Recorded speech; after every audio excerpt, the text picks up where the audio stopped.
Assalamualaikum warahmatullahi wabarakatuh. Perkenalkan, nama saya Dinda Kastuanayanti, nomor absen 1. Di sini saya akan menjelaskan tentang sujud sahwi, sujud tilawah, sujud syukur, dan sholat gerhana. Yang pertama, sujud sahwi. Sujud sahwi adalah sujud yang dilakukan pada akhir sholat atau sesudah sholat untuk menutup kekurangan karena meninggalkan perkara yang diperintahkan atau melakukan sesuatu yang dilarang tanpa disengaja. Sujud sahwi wajib dilakukan apabila seseorang melakukan hal berikut. 1. Seseorang ragu-ragu mengenai bilangan rakaat sholatnya. Yang kedua, lupa duduk tahiyat awal.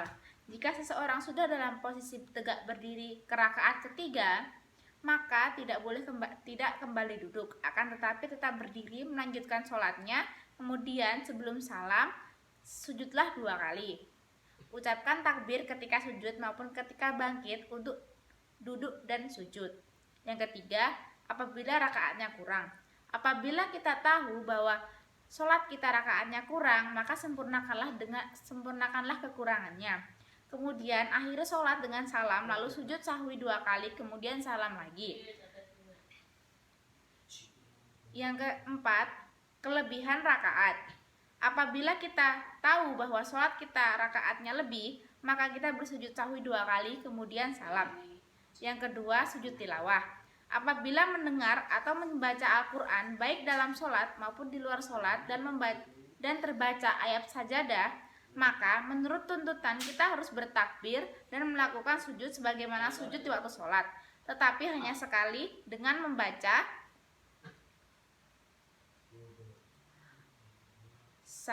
sajada wajhi lillazi khalaqahu fasaqqa sam'ahu wa basarahu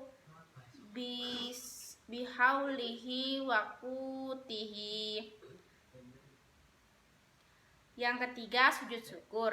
Sujud syukur adalah sujud yang dilakukan ketika kita mendapat nikmat dari Allah Subhanahu wa Ta'ala sebagai tanda syukur karena telah diberi nikmat dari Allah.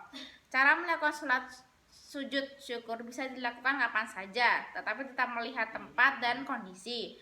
Misalkan saat pemain bola mencetak gol, maka melakukan sujud syukur dengan mengucap alhamdulillah kepada Allah Subhanahu wa Ta'ala.